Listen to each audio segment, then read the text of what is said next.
Hola, buenas tardes, un cordial saludo. De nuevo hoy con ustedes, muy complacido de estarlo.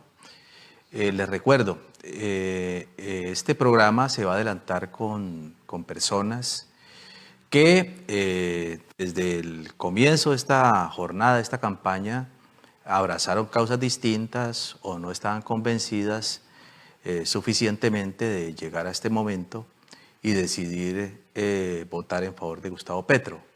Y queremos preguntarle a estas personas, a los jóvenes, a las jóvenes del Valle de Cali, a las mujeres, a los hombres, a algunos líderes, lideresas que aspiramos nos acompañen en el curso de estos días hasta antes de la elección el próximo 19 de junio, por las causas que le motivaron finalmente en abrazar esta campaña. Otra característica es que mis invitados no son precisamente petristas y redentos, sino son ciudadanos que ocupan espacios y cumplen roles y papeles distintos en nuestro variopinto mosaico social de Santiago de Cali. Me interesa con ellos tener una conversación, preguntar y auscultar sobre los distintos temas disímiles que aparecen en las campañas políticas. Las campañas políticas deberían de ser no solamente el ejercicio de unas candidaturas para capturar el interés ciudadano y eventualmente o conseguir finalmente su aprobación en las urnas. Las campañas también pueden ser ejercicios pedagógicos, las campañas deben ser también ejercicios político-culturales, bueno, en fin, muchas cosas. Queremos hablar un poco de estos temas con mi invitada del día de hoy. Hoy tengo el gusto de invitarles a Margarita, pero yo quiero que ella se presente y nos cuente rápidamente quién es ella y bueno, a partir de este momento iniciamos nuestra conversación. Muy buenas tardes a ustedes. Buenas tardes, Margarita. Hola Fabio, buenas tardes a todos los que nos acompañan en esta transmisión. Mi nombre es Margarita Maquilón, soy publicista de profesión y, digamos, por otra parte académica y de experiencia, he trabajado varios años en marketing político y también me he desempeñado, como tú lo decías, como una ciudadana más de Cali en diferentes trabajos sociales con diferentes grupos en algunas comunas, específicamente en el oriente de la ciudad. Bueno, precisamente, Margarita, yo te conocí a ti inserta en algunos procesos sociales que tuvieron especial protagonismo en el reciente episodio que conoció Colombia y la región como el estallido social. Tu papel fue muy importante porque fue un papel que ayudó a construir las condiciones para que finalmente se superara esas tensiones tan grandes y su nivel digamos, de violencia que se presentó y buscar una salida precisamente dialogada, una salida pacífica a esas tensiones que siguen existiendo y que se precisa de esfuerzos muy grandes, no solamente del gobierno, sino de la sociedad en su conjunto, para que podamos nosotros lograr que se respondan muchas de las expectativas, muchas de las demandas que se están tramitando, pero que ha faltado tiempo, ha faltado recursos, ha faltado la concurrencia de muchos más sectores para superar. Tú no eres, ni más faltaba, pues una activista política de carrera, y te conozco y conozco de tus virtudes y me interesa mucho saber qué te hizo llegar hoy aquí, Margarita. Es decir, qué hizo que una persona como tú, que no ha estado precisamente vinculada pues, a las actividades políticas, sino más bien sociales y comunitarias, hayan tomado la decisión de acompañar la candidatura de Petro y de Francia Márquez. Bueno, yo creo que cuando uno tiene esta experiencia de trabajo comunitario, uno aprende algo muy valioso y es el entender que las diferentes voces y la importancia de las voces diferentes en la construcción de acuerdos y de soluciones, como lo decías anteriormente. el trabajo que tuve la oportunidad de hacer durante el estallido social, durante el paro nacional, también me dio muchas herramientas, digamos como muchas luces en ese sentido. Y es que... Fue en Puerto Resistencia, ¿no? En Puerto Resistencia específicamente, que fue uno de los puntos pues, más famosos y más complejos que tuvo el país, el poder entender, uno, las frustraciones naturales que hay en la gente en un país donde tenemos pues tantos problemas y tantas deudas y reivindicativas con la sociedad, y también en medio de tanta tensión política que lo que hace es, yo creo, confundir un poco a la gente. Entonces, creo que cuando llegan proyectos como el Pacto Histórico, que para mí el nombre lo indica todo, claro, mucha gente puede decir, pero es que ahí hay de los políticos de vieja data y pues es que no es tan cambio. No, es que el cambio es ese. O sea, la gente cree que el cambio es eliminar ese conflicto, ¿no? Entonces tenemos diferentes ideas, nos eliminamos y ustedes desaparecen y solo mando yo. No, el cambio también implica cómo gestionamos el conflicto y cómo podemos encontrar puntos en común para trabajar. Y creo que eso es lo que refleja el Pacto Histórico. Aparte de todo, Francia realmente sí representa, para mí como mujer negra y creo que para todas las mujeres afrodescendientes, pues es como un estandarte en estos momentos. Representa todo ese cúmulo de esfuerzos que hacemos y que nos llevan a ocupar espacios de relevancia, en este caso espacios de poder para ella, y representa también esa voz de aquellos que, como ella misma lo dice, tal vez no es que les encante la política, pero se vieron abocados a participar en política porque es el deber ser en algún momento de la comunidad donde vivían o de su vida. Pues Margarita, a mí me complace mucho tenerte a ti porque yo creo que Cali no ha logrado evaluar suficientemente lo que pasó en entonces. Incluso han satanizado liderazgos importantes como el tuyo y liderazgos importantes como el de la alcaldía de Santiago de Cali, liderazgos importantes como los de la iglesia, ¿cierto? Incluso hay un sector en la ciudad que solamente le da preeminencia a la importancia que jugó el sector empresarial en esos momentos después de apaciguados los ánimos. Pero a ti te conocí en un momento de muchas dificultades. En Cali estaban zumbando los tiros, ¿cierto? Y había un nivel de letalidad altísimo y salió un señor que ha sido duramente fustigado en Santiago de Cali con una bandera de paz a decirle a los contendientes que era el momento de sentarse a conversar. Ese señor fue el alcalde de Cali, fue Jorge Iván Ospina, ¿cierto? Entonces, pues sobre él pendían pues críticas de muchos sectores y esas críticas no fueron de ninguna manera condición para revisarlas frente a lo que aconteció, sino que lo que aconteció, lo que hizo fue que se arreciaron esas críticas, ¿sí? Y lo traigo a colación porque también en muchos sectores insinúan y señalan que quienes produjeron todo este estallido fue el petrismo, la gente del Pacto Histórico, cuando, mira, yo no soy del Pacto Histórico, ¿sí? Y yo en las primeras de cambio salí a marchar como los cientos de miles de colombianos por las calles de Colombia, ¿sí? Y a mí también me aterró y me horrorizó también lo que pasaba en esta ciudad sitiada y en medio de la guerra.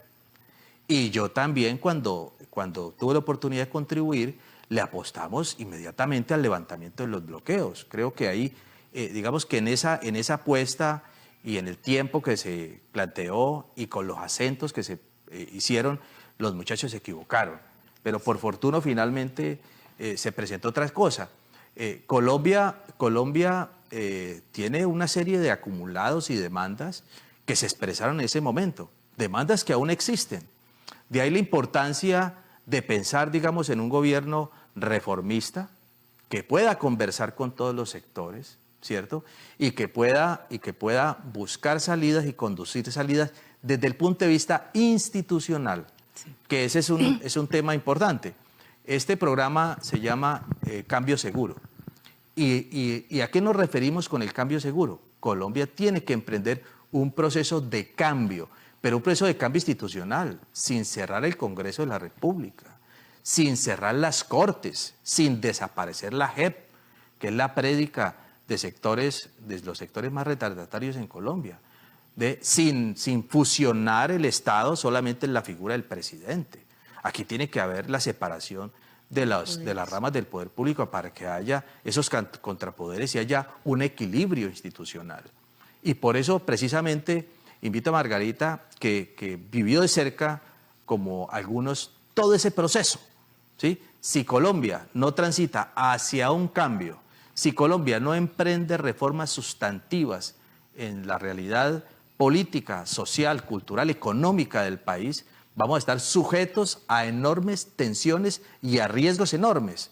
De ahí la importancia de el programa de gobierno de Gustavo Petro y la apuesta que tiene para Colombia. Entonces, ese, digamos, es una anotación clave. Yo no sé si tú quieres acompañarme en un comentario más. Sí, con respecto, bueno, que traes a colación, sí, nos conocimos en el trabajo que nos correspondió, digamos, hacer en Puerto Resistencia, y creo que hoy sí hay un punto de tensión, es en dónde están las personas de centro, ¿sí?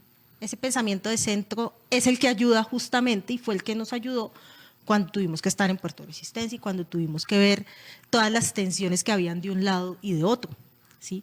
Entonces, el centrarse en cómo superamos la tensión, en cómo gestionamos ese conflicto sin que tenga que desaparecer ninguna de las partes, y además que sin que ninguna de las partes sienta que está siendo invisibilizada, ¿sí? Siento que también eso forma parte de las frustraciones que hay, y es que en Colombia los colombianos tendemos a pensar y tendemos a actuar de forma tal que quiero borrar al otro, ¿sí?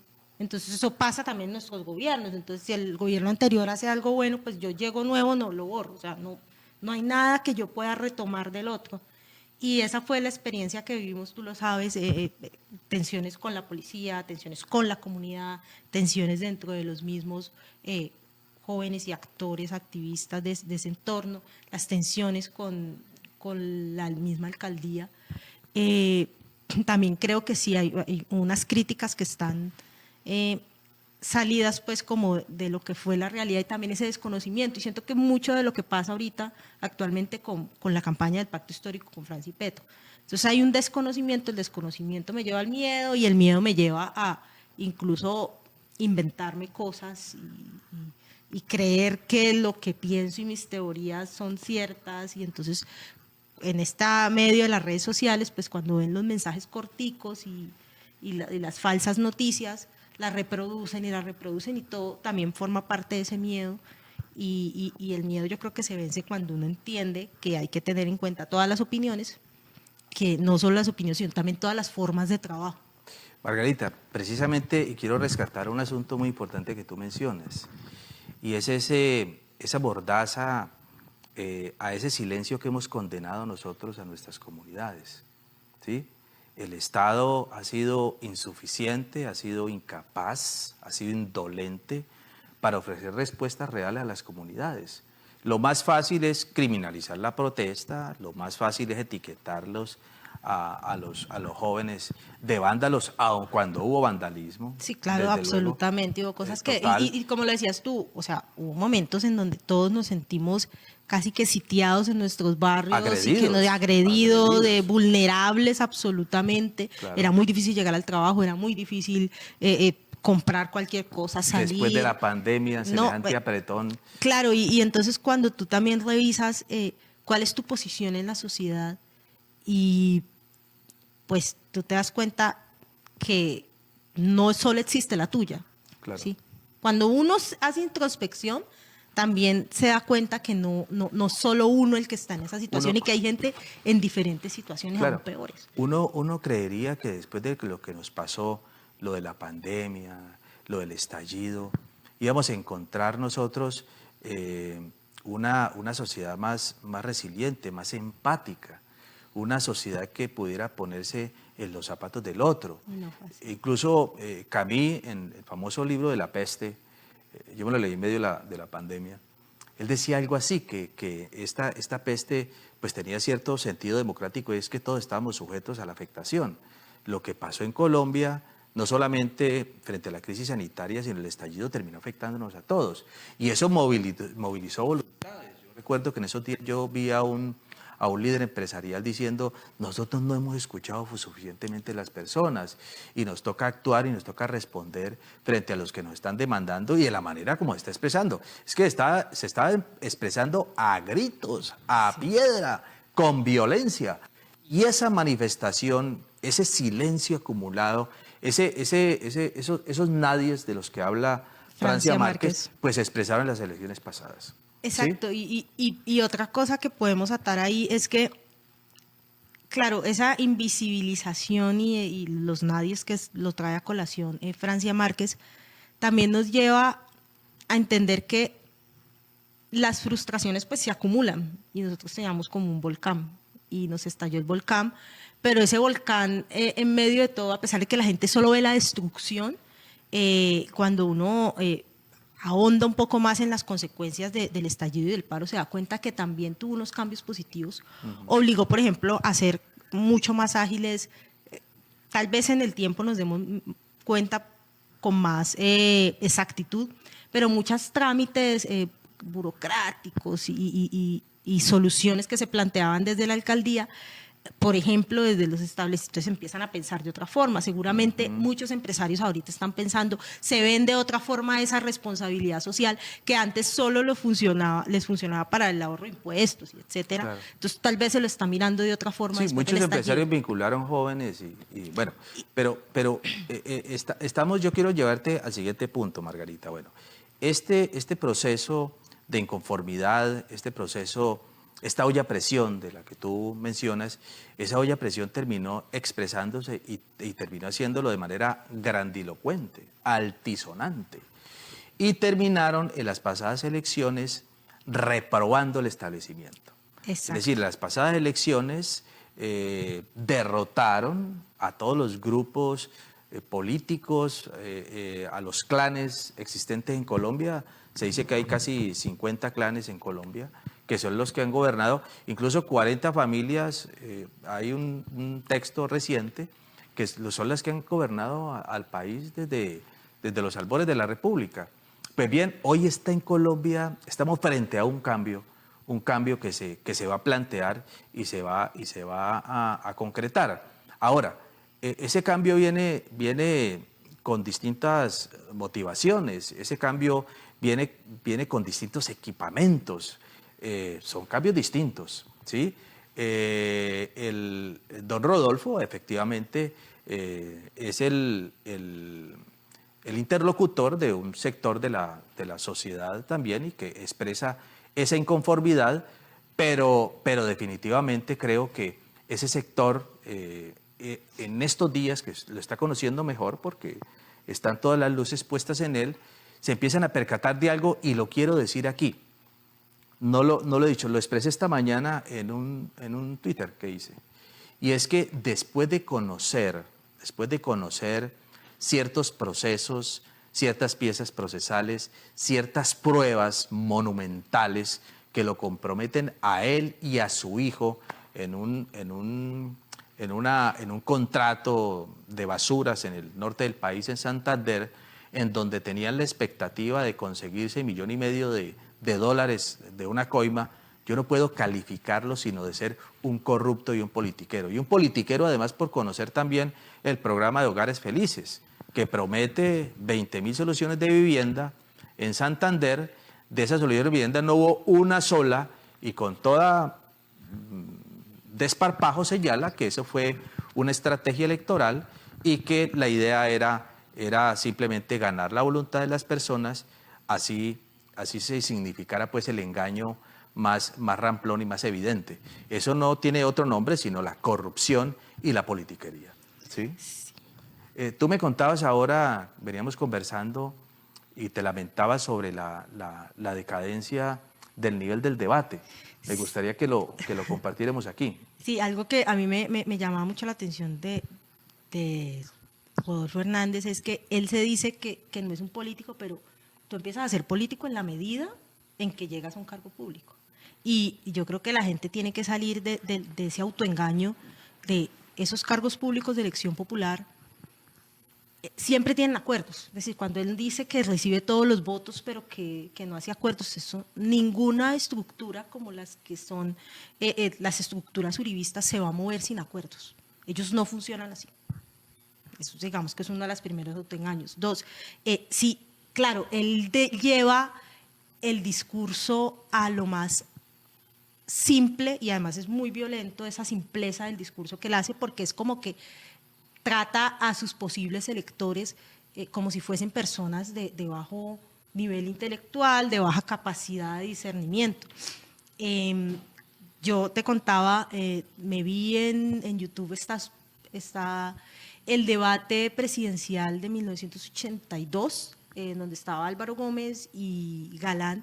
La altura de ese debate, yo creo que en estos momentos quien está a la altura de la similitud de ese debate es Petro. ¿Sí? Estos dos hombres tenían unos discursos, una pelea de argumentos realmente en esos debates, una forma muy pedagógica de explicar sus programas de gobierno, y esa forma es también muy respetuosa con el elector. ¿Sí? Eso es lo que no tiene Rodolfo. Entonces, a mí sí, eso creo que es una de las cosas que cuando uno mira, si uno tuviera las dos opciones, pues se da cuenta dónde hay más sensatez en la explicación del discurso. Entonces, no, Rodolfo básicamente lo que hace es pues, simplificar, y lo que tú decías, a pesar de que hay pruebas, pues en este espacio de las redes sociales y de tantos estímulos que recibe a diario la gente, pues los recursos lingüísticos que atacan pues como la simplicidad y el eslogan, y entonces todo se reduce al jingle, pues eso es lo que hace Rodolfo, ¿sí? Entonces él lo que hace es capitalizar ese hartazgo. Entonces no importa que él que él haya hecho lo mismo que nos tiene hartos a todos, no, pero él capitaliza ese hartazgo, ¿no? Entonces sí, estamos hartos de la corrupción, no importa, yo soy corrupto, pero yo estoy harto de la corrupción. Y eso es lo que, como que podríamos decir, medio confunde a la gente. Margarita, mire las ironías de la vida.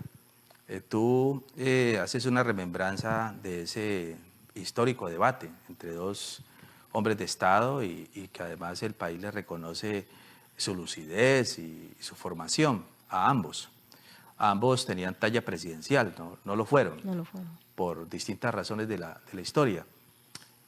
Los herederos de esos dos señores, en este caso pues el alvarismo y el galanismo, que participaron en la pasada contienda y terminaron por fuera en este sedazo, en los momentos distintos de la campaña, ambos están con el candidato Hernández. Están con Rodolfo, ¿cierto? sí.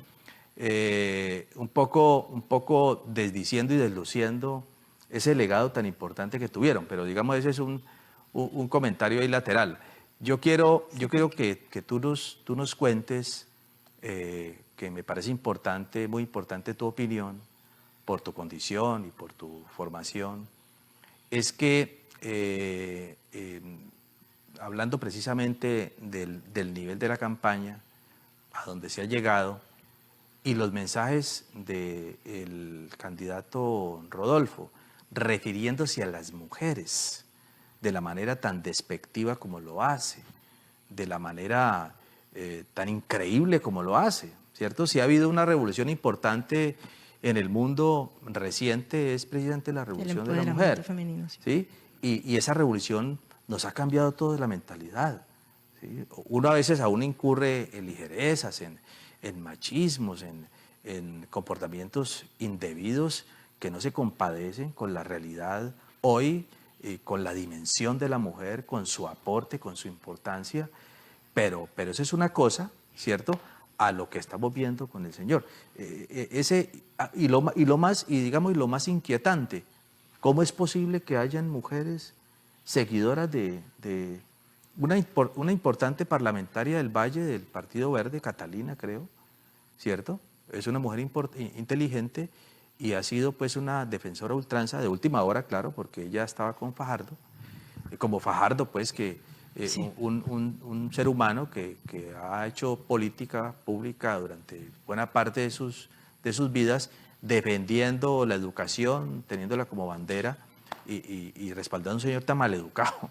Pero yo quiero un poco que me ayudes como a entender el fenómeno ese de las mujeres versus el discurso del señor. Sí, mira, es evidente lo que hace Rodolfo y su discurso violento frente a las mujeres. Nomás hay un audio en donde está gritando y atercándole, de hecho, a una abogada, un término jurídico de que tenían que poner el apodo y no el nombre real de la persona. Entonces, cuando tú me dices, bueno, porque hay mujeres y porque hay hombres que siguen apoyándolo a él versus ese discurso tan violento con las mujeres, es que, digamos que uno tiene que entender que hay un sistema patriarcal y ese sistema patriarcal, pues todos somos víctimas y victimarios en algún momento. Y generalmente la víctima de violencia, en este caso machista, pues a veces ni siquiera lo sabe. Entonces cuando tú miras, él dice, es que todo mi gabinete fue femenino, pero finalmente ¿quién tomaba las decisiones? Él. Entonces es ese empoderamiento falso que es como el señor que dice, pues sí, yo no la trato bien, la maltrato pero es que yo la tengo viviendo muy bien. Sí, pero es que yo le conseguí tal trabajo en tal lugar. Entonces ese empoderamiento falso y entonces vamos a decirlo muy coloquialmente, esas mujeres que se resignan a recibir el favor del macho, ¿sí? Y no hay un empoderamiento real versus, por ejemplo, lo que uno ve en la campaña de Petro y Francia, donde incluso cuando Francia entra como fórmula vicepresidencial, entra a aportar a ese programa de gobierno, incluso al mismo discurso de Petro, entra y le pone unos matices y unas propuestas nuevas, ¿sí? Eso no pasa en la de Rodolfo, porque de hecho él hizo casting, ¿no? Buscó una mujer negra ingeniera. Entonces hay también una visión utilitarista de la mujer negra, de la mujer, de todo. Pero ella también no es consciente de que está siendo víctima de eso, no es consciente de ese machismo realmente. Y lo ayuda a sostener.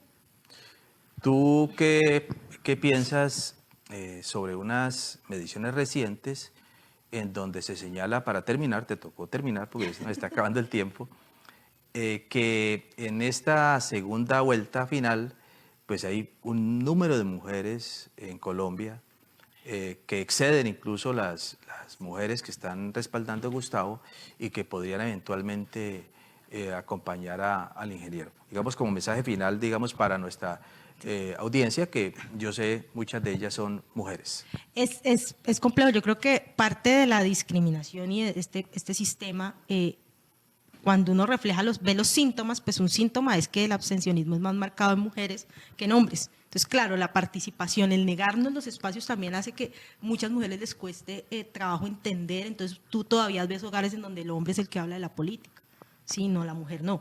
Entonces, creo que sí tenemos en nuestras manos el poder de decisión. Creo que las mujeres ahora marcamos derroteros en muchos lugares, incluso a veces somos mayoría en las oficinas, en los espacios de trabajo, pero no somos necesariamente las jefes y directivas. Pero sí marcamos, y creo que es cuestión como de que las mujeres se convenzan de eso. Por ejemplo, Francia le ganó a todos hombres, sí, y le ganó desde un ejercicio de la candidatura muy femenino, sí, en su propia vestimenta, en su forma de hablar. En donde nos descuidamos nos gana también. Exacto, totalmente, y esa es la idea. No, mentiras.